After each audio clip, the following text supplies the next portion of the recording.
At the edge of a vast emerald forest, where the trees grew tall like ancient pillars holding up the sky, there stood a small wooden cottage. It was simple, sturdy, and surrounded by wildflowers that danced whenever the wind passed through. Inside that cottage lived 11 little sheep and their mother.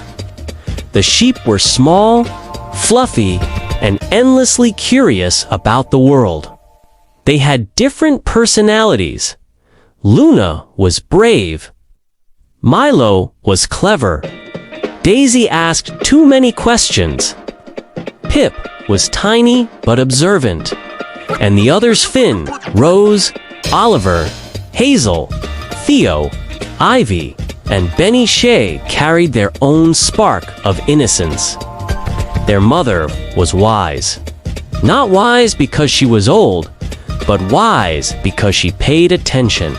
And attention, in the jungle, is survival. Far beyond the meadow, deep inside the darker part of the forest, lived a wolf named Kale. Kale was not just strong. Strength is common in predators. He was patient. Patience is rare.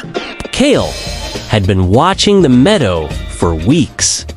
Wolves do not waste energy. They calculate. They observe movement patterns, sounds, routines. He had noticed something interesting. Every morning, the mother sheep left the cottage to gather food. For a few hours, the 11 little sheep were alone. Kale's golden eyes gleamed whenever he thought about it. But wolves who rush go hungry. Wolves who think survive. One morning, as sunlight spilled across the meadow, the mother sheep gathered her children. "I must go into the forest for food," she said softly. "Remember this, do not open the door for anyone unless you are absolutely certain it is me." "How do we know?" asked Daisy. "Use your senses," their mother replied. "Listen carefully, look carefully, think carefully." Then she left. The door shut. Silence filled the cottage. For a while, everything was peaceful. The sheep played games. They stacked wooden blocks. They told stories about clouds shaped like dragons. But deep in the shadows, Kale moved. He approached silently, placing each paw carefully. Wolves walk in a way that minimizes sound. It is biomechanics weight distributed evenly, claws slightly lifted. He reached the cottage door. Knock. The sound was soft but firm. Inside, the sheep froze. "Yes," Luna called out bravely. "It is your mother," Kale said in a smooth voice. His voice was impressive. Wolves cannot naturally sound like sheep, of course, but Kale had practiced softer tones. Predators adapt. Milo frowned. "Mother's voice is warmer," he whispered. Pip tiptoed toward the small window and peeked through a crack. He saw something gray, something with sharp ears. "Wait," Pip whispered loudly. "Mother's ears are rounder." The sheep huddled together. "Show us your hoof," shouted Theo. Kale hesitated for half a second. That half second revealed everything. "My hoof," he repeated. "Mother has hooves," Ivy said. Kale stepped back quietly. His first attempt had failed. But experiments do not end after one trial. He retreated into the trees and thought carefully. The next day, he returned. This time, he had rolled in pale dust near the riverbank, dulling his dark fur. From a distance, he appeared lighter. "Knock, it is me," children," he called again, making his voice softer. Inside, the sheep looked at one another. Hazel whispered, "He sounds closer." Ben moved toward the window again. The wolf had cleverly positioned himself behind a bush, so only part of him was visible. But Daisy noticed something small. "The shadow," she said quietly. "What about it?" asked Finn. "It is long and pointed. Shadows tell truths. Light does not lie. The shape of a predator cannot hide completely." "Mother's shadow is round," Daisy said firmly. Silence fell outside the door. Kale realized they were studying him. He smiled slightly. Good. He enjoyed a challenge. That evening, when the mother sheep returned, her children told her everything. She listened carefully, not interrupting, not panicking. When they had finished sharing the terrifying encounter, she simply nodded, her expression calm and thoughtful. "You used observation," she said, her voice steady, tease powerful. "But we must prepare further." That night, they didn't huddle in fear. They worked together. The little cottage became a hive of activity. They reinforced the door with extra wooden beams, making it stronger than ever before. They went outside and scattered small, sharp pebbles all around the house pebbles that would crunch loudly under heavy paws.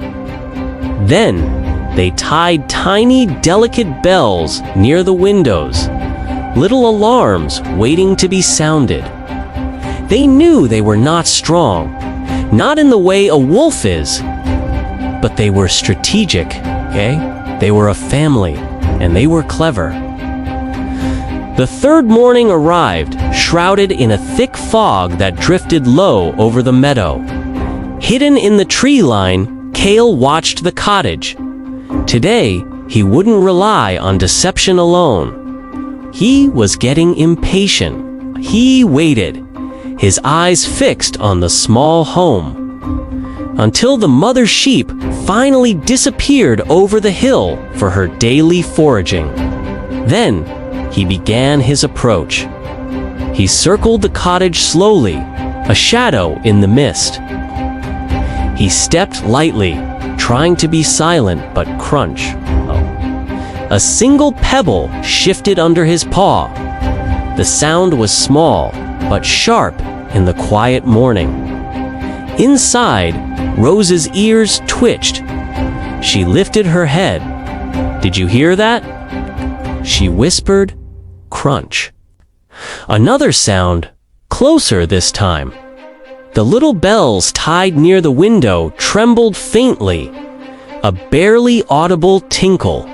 Luna, ever the leader, moved toward the center of the room. "Everyone stay together," she instructed, her voice low but firm. The lambs gathered, their small bodies close. Outside, Kale paused.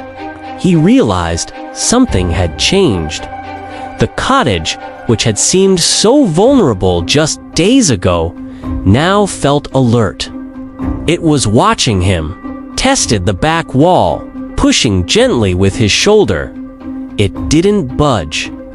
He moved to the window, sniffing, and the bells rang clearly now, their chime cutting through the fog. Suddenly, the air was filled with voices from inside.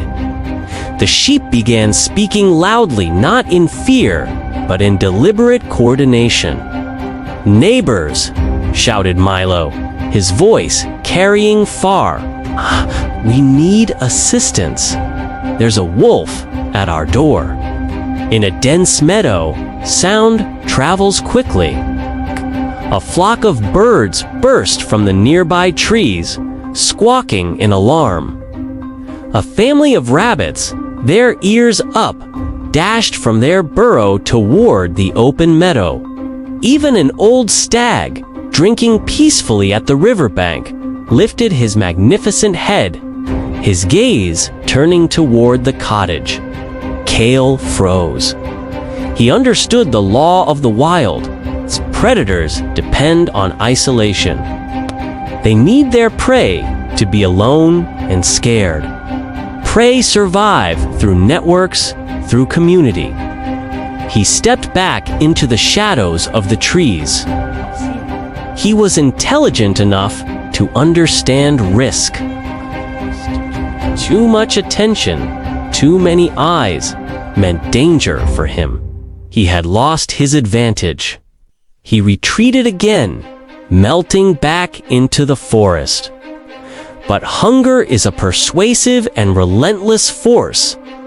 For 2 days, Kale did not approach the cottage. He was frustrated, but he was also a student of his environment. Instead of plotting a direct attack, he studied something new. He observed the rhythm of the entire meadow. He noticed when the birds gathered at the berry bushes, when the deer migrated slightly north to graze in new pastures. And he noticed something else, something very interesting. Every evening, just before sunset, the sheep sang together. Their song was a nightly ritual, a melody of comfort and togetherness. And singing, Kale knew, meant comfort. And comfort meant distraction. On the 6th evening, as the sky glowed a brilliant orange and purple, the sheep began their song. Their harmonious voices rose gently into the warm air, a beautiful and peaceful sound. This was his moment. Kale approached silently, not from the front where he was expected, but from the far side of the cottage, cloaked by the deepening shadows. He did not knock, he did not speak. This time, he tried to climb. Wolves are not natural climbers, but a determined one can scale short structures.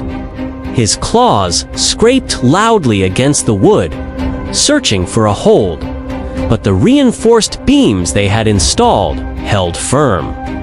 He couldn't get a grip. As he scrambled, his paws landed on the ground, and the pebbles shifted loudly under his weight. The bells on the windows began to ring wildly, a frantic chorus of alarm. Instantly, the beautiful song stopped. But inside, there was no screaming. There was no chaos.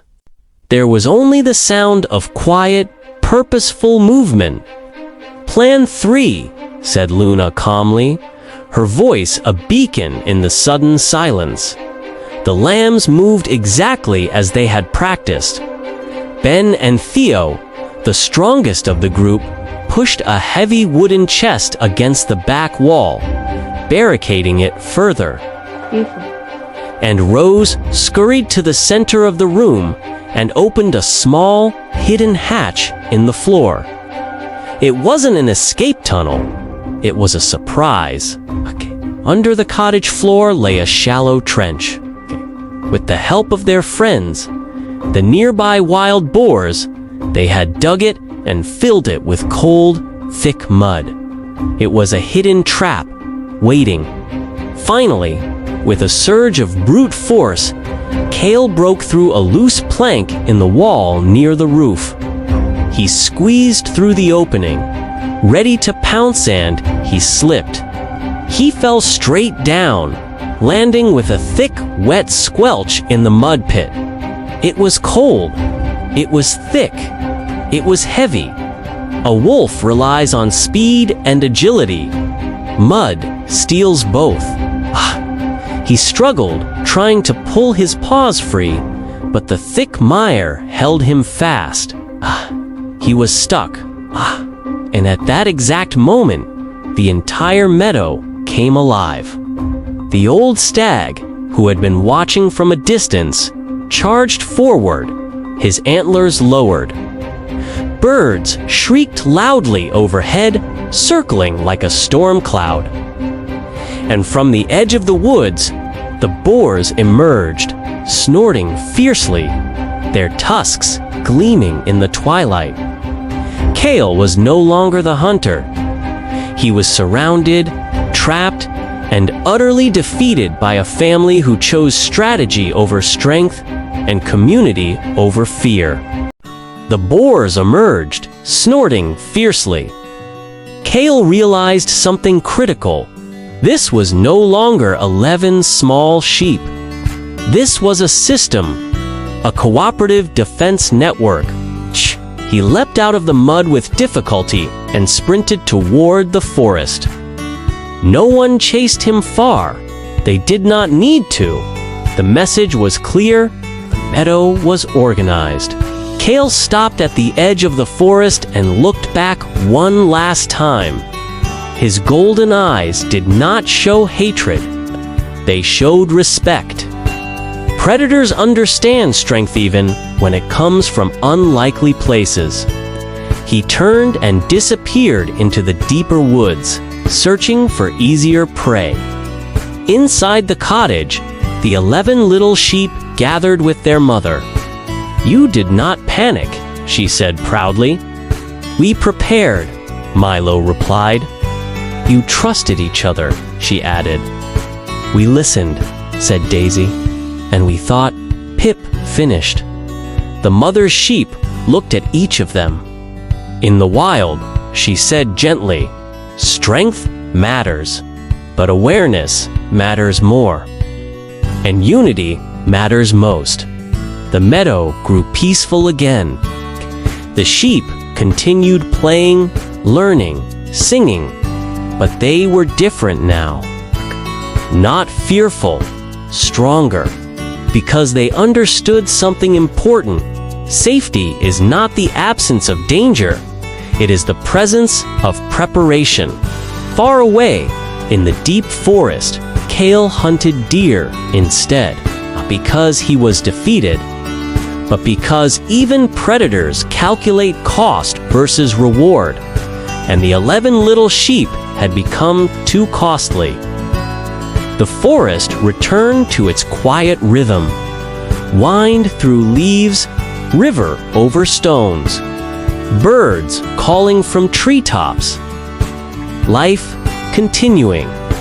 And in one small wooden cottage at the edge of a meadow, 11 little sheep slept peacefully, protected not by walls alone, but by awareness, intelligence, and cooperation. In the jungle, that is the difference between being prey and becoming resilient. If you liked my story, please like and subscribe my YouTube channel so I can make more stories for you.